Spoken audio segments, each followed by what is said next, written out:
But I'm not gonna talk to somebody for 30 minutes and still have the energy to try to close the deal. I'm gonna be like, man, I'm so tired. Man, you talking to him? Nah, man, I was tired. He talked too daggone much. Man, I'm ready to go. You know what I'm saying? I know me. You know what I'm saying? I know myself. Go ahead.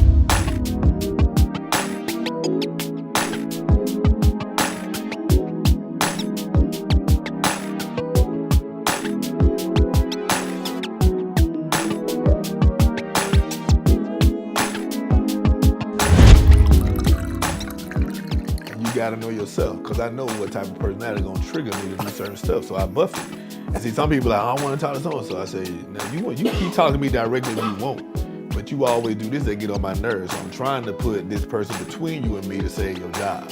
Now, if you continue to want to come talk to me, that's on you, but I know myself enough to know that your personality triggers me, and eventually you're gonna lose your job. So, but I also know, hey, I know this person might trigger me, but they a blessing. So you know what? Let me take Justin with me, because Justin gonna be able to talk. Let me go with Eugene. Let me talk Dr. Harry. Because they can talk better, and I'm better at talking in a triangle conversation. I don't like talking to you the whole time. I'm tired of you after a while. But if somebody else talking to you, I can sit there, listen, discern where I need to go and see where it's going. And then I know I can get this deal, because if you keep them distracted and keep the conversation going, I know where I can chime in to bring this up. But if I go by myself, I ain't gonna be able to sustain that conversation, because I don't like talking to people like that. Justin loved talking to people.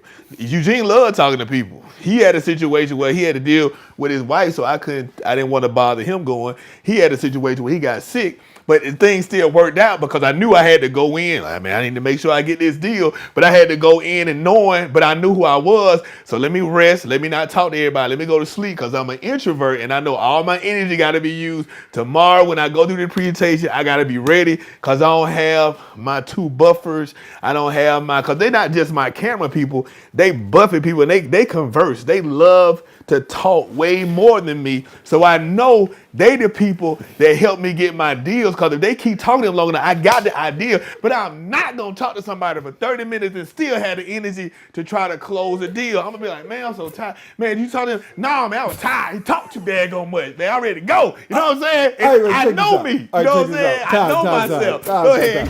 Yeah, so when you talk about close, let's talk more about closing a deal. What it means to close a deal, because some people can't close a deal. You've closed a lot of deals. Yes. And what are some basic principles? I mean, you just talked about some of them. You talked about you like to get to the point. You know? Yeah.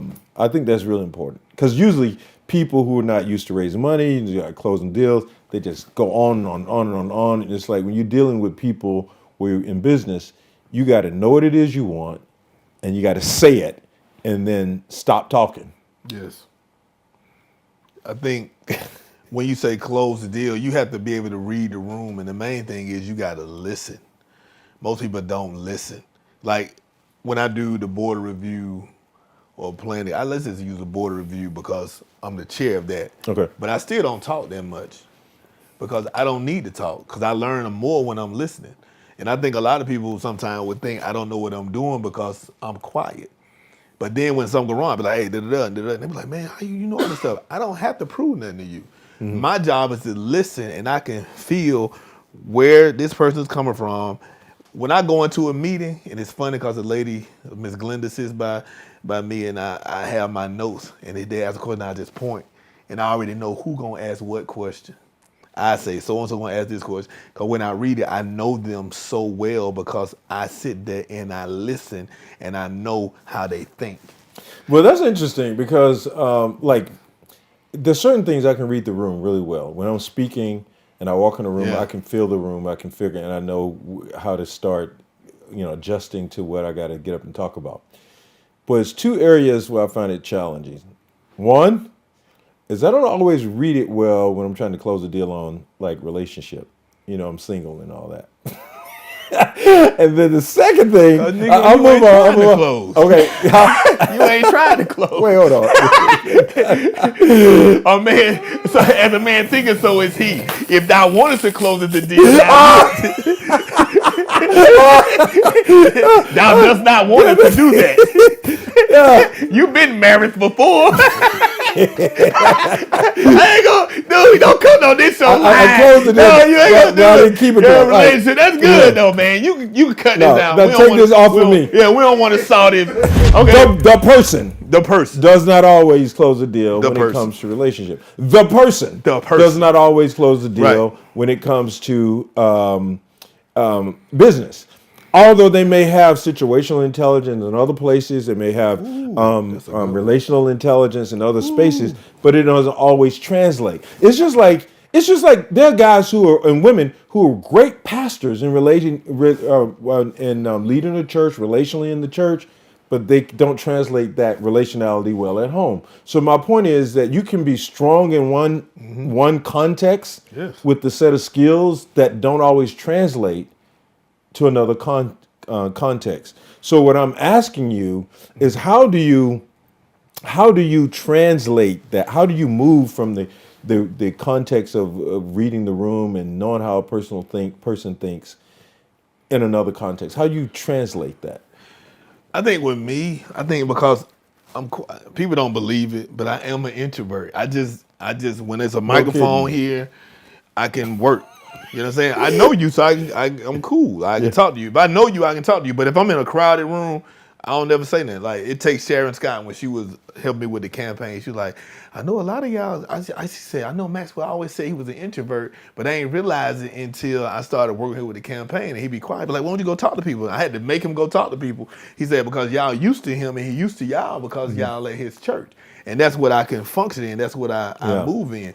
And I think, like I said, when you got to understand who you are and you got to know your weakness and your strength. Like I said, when I got a deal or something, I know the easiest way for me to get to know my guests, the easiest way for me to get to know the pastor that come in, that's why I started doing Bring the Smoke. I talk to you more when it's business. I talk to you more with a camera, and then these Negroes going to talk to them. So I already know my weakness. I already know after I get to know you, I'm good, but I ain't going to initiate a whole bunch of conversation. Yeah. But I know my camera people, I know their personalities, and they gonna talk to them and draw them out more. First of all, he gonna know everybody in the industry anyway. Eugene gonna know everybody. Justin is always a business person, and he already know what I want, so he always trying to close the deal anyway. So then if he do piss him off, I'm like, man, I don't know why Justin was over there talking to you like that.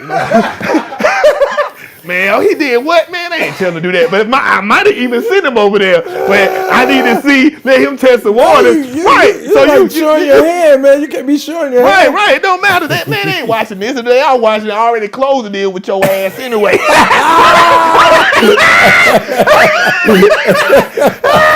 But no, it's all about knowing yourself and knowing what your weaknesses are. Like, this is the thing. I think a lot of people work on their weaknesses. Dude, work on your strength. Because your strength is what's going to bring your stuff. You know what? Somebody said that recently. Go ahead. Like I'm saying, your strength. Why am I go out here and shoot? I can shoot threes, but I could jump like a mug when I was younger. So I'm sassing the lane. If I'm open, I'm gonna shoot the three, but that ain't me. Stephon Curry, he ain't going to the lane all the time because his strength is shooting threes. He work on threes more than anything. Work on your strength. That is so important. Because I just was saying this weekend. I was at my brother's for Thanksgiving and I was playing the piano. And I was playing this Bob Dylan song. I was messing around with it, and it's just all block chords, right? And some of my friends are like, can do open chords and all this creative stuff they can do in jazz and all this. So I was like, kidding around saying, Bob Dylan got rich off block chords. Yeah. So it's amazing to me how we try to be so creative and become something that we're not to fit in when reality, because I could have played different open chords, but it was like, you're doing that to impress people. Right. If you're a block chord person, play the hell out of the block chords. Because there are rich people who only play block chords. So the principle for me was, what are you good at? Exactly. And be the best at that. Exactly. So, King said it when he did that commencement sermon. He talked about how be the best street sweeper if you're a street sweeper. Exactly. So the king looks out of his the window of his palace and say, "Who the hell actually?" He didn't say that, but who cleaned these streets? This is the cleanest streets I've ever seen. And all of a sudden, the street sweeper now has elevated to the attention of the king. So the point is, what are your strengths, and play to your strengths. Exactly. And for me, I'm a professor. So whether I'm preaching, I've learned don't try to preach like such and such and such. You're a professor. Right. Play your strength and Play to use. your strength and build upon that. Right, and then hire people for your weaknesses. If Yeah. you're not detailed, hire a detailed person. Yeah. Like me, I can close a deal. Like me, like people, some people that work for me, they do great paperwork. But when they try to close it, I tell them not to. It don't close. I got to go clean it up because that ain't what their gifts are. Yeah. I can do the paperwork. I just don't like doing it. So I hire people to do it. But I know when it comes to real estate, I already know where your pressure point's at because I done been through every stage. I done been a first-time home buyer. I've been a broke flipping investor. The only thing is my credit was always good. So I need you to build your credit. So I know the pressure points on how to close a deal and make you go where you need to go because it's one thing about life. I look at life like Waffle House. Waffle House won't let you buy a franchise unless you've been in every position. I had a guy that wanted to buy a Waffle House. Waffle House wouldn't let him buy it because you gotta be a custodian, you gotta be the cook, you gotta have been a waiter, you have to have been you had to do every position. If you don't go through every position in Waffle House, they don't let you buy one because they want you to understand it. But what you need to understand is as you're coming up, stop always looking for the next position. Learn that position well. When you become the boss, you will know what type of personality needs to be in that position. You will understand when somebody else you need to elevate them or move them away, or when you need to fire them. So any position I've hired people to do, I've already done it, and I already understand what type of person I need to be right here. When they're gonna get frustrated, I know when they're gonna say, "Hey man, I know this gonna be like this." Da da da. I know, man, how you know? I done been there, done that. You understand? So I think a lot of young people always try to go to that next opportunity so fast, but they don't enjoy the process and marinate and learn the positions that they in. You got to learn those the positions. process. You got to. That is so important. You got That to. is, you know, when I first started Jake's Divinity School, one of the things that I did, one, I was flying solo. You gonna send them a fax and say I'm back, like Michael Jordan. Go ahead. No, but I remember I was on the phone recruiting students. Every piece of the details of that I was involved in. And it was so important because when we started hiring people to recruit, when we started hiring people for admissions, there wasn't anything they were doing that I hadn't already done. Exactly. And so I fully understand the process. I understand what it's like to recruit, to help people find scholarships and all of that. And it's something about being a part of, as you say, a Waffle House, being a part of every step of the way that's formational, and it helps you as a leader to be able to then lead people because you're not leading from somewhere you haven't been. You understand everything about it. And I think that's so important. Anyway, so yeah. Exactly. Because when you understand it, you know who to put there. Yeah. So what are we trying to tell you? Don't abort the process. Yeah. Stop trying to go through so fast. Stop trying to be a microwave blessing. Be a crock pot blessing. Be Exactly. of real food. Like I say in church a lot of times, dude, don't bring me no turkey from the microwave. Because if you cook it too fast, it's gonna be dry or it's gonna be done on the outside and mushy on the inside. Mm-hmm. What the process does, it not only lets your outside surface look good, it gets your inside together, it gets your heart together, it gets your character together, it gets your strategy together, it gets your tolerance together. It begins to work the fruit of the spirit in you for your particular position or where you are. So you need to appreciate that process because that process is what's going to help sustain you. That process is what's going to keep you, to make you endure when your business go through hard times. And now that you are the leader, you understand what it takes to sustain your business. So stop trying to just rush into something, because believe me, you don't run out into the light real quick. The light will burn you up if you jump out in front of it too quick. So what I hear you saying is, when you talk about closing a deal, you have to be strategic. Always. It's not something you just do. Mm-hmm. You have to understand the process, and you move quickly because you understand the process. So it's like with anything, right? You have to, it's like the dancer doesn't just dance, there's a method to the madness, Yes. right? So when you're closing deals, you have to be strategic. You have to have a certain intelligence when it comes to emotional intelligence, situational intelligence, and you have to know what it is you want. Because some people don't quite know what they want, right? That's important. That's crazy, man. It's funny thing about it. Jesus, when he healed the blind men, even though they were blind, they said, Jesus, Jesus, have mercy on us. Jesus, Jesus, son of David, have mercy on us. And he said, what do you want? He's still asking what they wanted, even though they were blind. Yeah. So you're right. You have to know what you want, but you have to know, as you go back to that first episode we did, you have to know who you are. And I know certain situations I'm not going in by myself. I know certain situations I need to take someone else. I knew with this, when you said, I said, man, yeah, the podcast gonna be good because he gonna balance me out. He gonna be on this way intellectual, theological level. I can go there when I want to. I just don't like going there most of the time. I can go there because I had to go to school to show myself approved. You know what I'm saying? In fact, I'm gonna be studying under him in the summertime, going to Oxford, y'all. I'll be able to put that stuff on my, what do you study? I studied at Oxford, you know what I'm saying? And you just have to know who balances you off. So for me to sit up here and come in with a Tyrone Jackson and do that every week, that's my dude. Why? We the same person. It's gonna be too much foolishness going on. You need somebody that's gonna balance. You got to know who you are. And the problem is we have learned and taught people how to magnify, how to look down on differences. No, the differences is what you need. You need somebody who complements you, not supplements you. You need someone to be strong where you weak, and they can be weak where you strong. But if y'all both have the same gifts, what is the point? You need people that complement who you are, and you need to understand how to hang. People say, well, I don't hang around preachers all the time. Because preachers got the same thing I got. I want to understand how dudes mess with dudes. Probably need to daggone. You got the same thing, what I want. I'm just saying, you probably need to cut that out. I don't want to get canceled. I'm like, preacher got the same thing. What I need? I need something different. I need a heterogeneous connection. I ain't want to say sexual.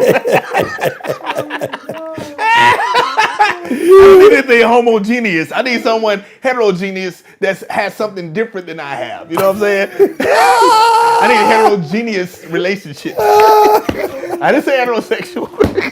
So that's all I prefer. Moving right along. I'm sorry. Man, Lord have mercy. Sorry, YouTube. I gotta do some editing here. Yeah. But anyways, keep them on their toes, man. And keep them ready. So I gotta say this stuff to make sure you listen to it. Keep them on their toes. Nah, see with you, they ain't never got to edit. Just put it out there. So I think when you talk about closing the deal, some people struggle to close a deal because they're not clear on what they want. They don't have a mission. You got to have a vision and a mission. You got to go into every situation saying, what is it that I want to achieve? And sometimes people don't live their life on purpose, so they don't know how to develop purpose when it comes to certain things they're looking for, certain things they need. You know, as you said, what do you want? You have to be clear on what it is you want. That's a life skill. Not just a situational skill. It's a life skill. It definitely is. And you got to look at this one. Let's think about, I talked to this lady today. She called me. She was an agent and she wanted to put a contract on one of my houses. And now because of my reputation here, people know who I am because they see me on TV. They see me on commercials. They see me doing real estate. They know I'm a pastor, blah, blah, blah. And so she started saying, hey, I see you got a lot of listings. I just do buyers. People say I need to do more listings. And she just started asking. I said, you should, because that's what keep you sustained, because your name is out there. And then if you got a listing, 9 times out of 10, you got a buyer, because if they listen to how they need somewhere to live. Even if they're not moving here, you can refer them if they're going out of town and at least get 25% off the commission that the other company generates. So I began to talk to her, and she said, well, sometimes they just be wanting to set the house too high, and they just be irritating. They not listening to me. I said, first of all, you need to understand that at the end of the day, you the expert, but they the one paying you, so they the boss. You let them know, hey, this is what I want to tell you. This is how you need to do it. You the boss, but I say this is what you need to do. And if you want to put it on so you got to know what's your goal. Your goal is to make money to sustain. Your goal is to get a commission. So it don't matter. Some of your houses are going to sell fast, some of them going to sell slow, but you got to be patient and understand some houses may close faster than others. Some buyers may close faster than others. Some listings may close faster than others.